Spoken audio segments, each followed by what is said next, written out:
Hello everybody, what's up?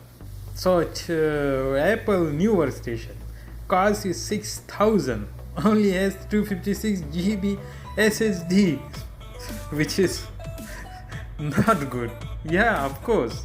So let's dig into big claim and a big price, but small on storage. During its WWDC event, Apple unveiled its redesigned Mac Pro, a breakthrough workstation for pros who are professional, who need to type up heavy lifting that workstation provides.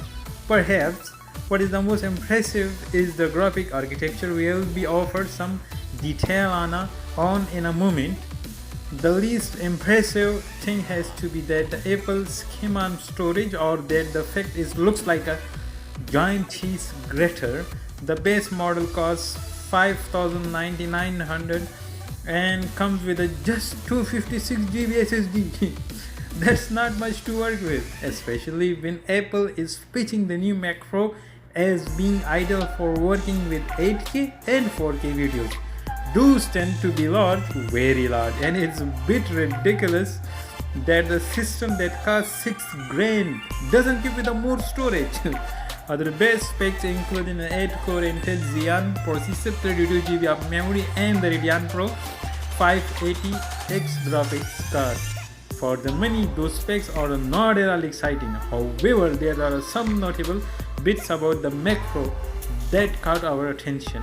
For buyers who are big enough bankroll, the Mac Pro can be configured with the up to 28-core Xeon processor, up to 1.5 TB of ECC RAM, up to 2 TB of storage, and up to 4 Vega 2 GPUs. The graphic implementation is particularly interesting. It serves as the launch pad for AMD's Radeon Pro Vega 2, which is featured up to 14 TB of compute performance and 32 GB of memory. With a 1 TB of memory bandwidth, it's a basically professional version of the Radeon 7, which twice with the HBM2 capacity. There is also Radeon Pro Vega 2 Duo option.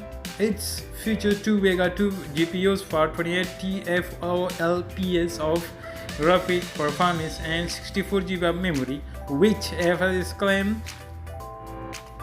the world's most powerful graphic card. Nvidia maybe have something to say about that, but interesting and also restricting is that they are installed as MPX module.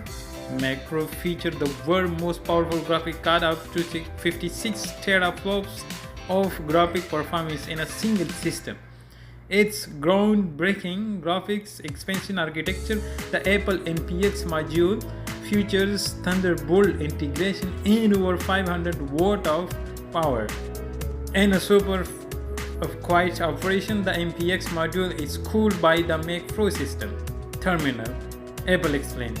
A pair of MPX module with a dual Radeon Vega 2 GPUs equates to a quad GPU arrangement. That's a ton of GPU horsepower.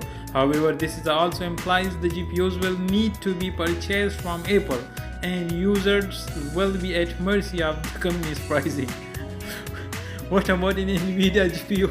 It may be technically possible to slide one in, but only with drivers from Apple. It seems Apple is all in AMD for this round, and it pertains to graphics.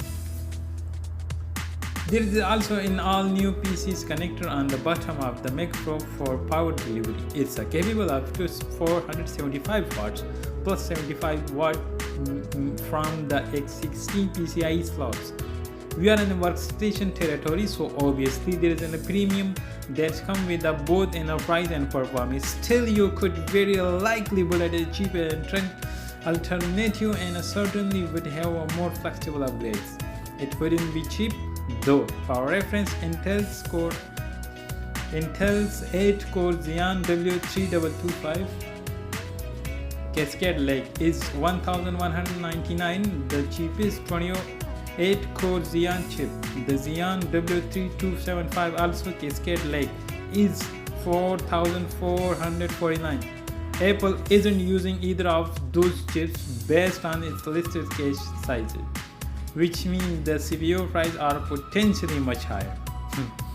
This all massive overkill for gaming. Obviously, by our super rough estimate, a fully loaded Mac Pro could creep into 40,000 territory. That's a lot of schedule. So see, that one is very in my review it's a very super expensive. Yeah, I know, but there's a good processor, but with a less SSD and a much higher price. So think about it. If you afford, it's okay, and if you're looking for a cheap PC and a good performance, this is not for you. I'm telling you clear. Thank you guys for watching this video. Like and share and subscribe also if you like my videos. Again, thank you. Bye.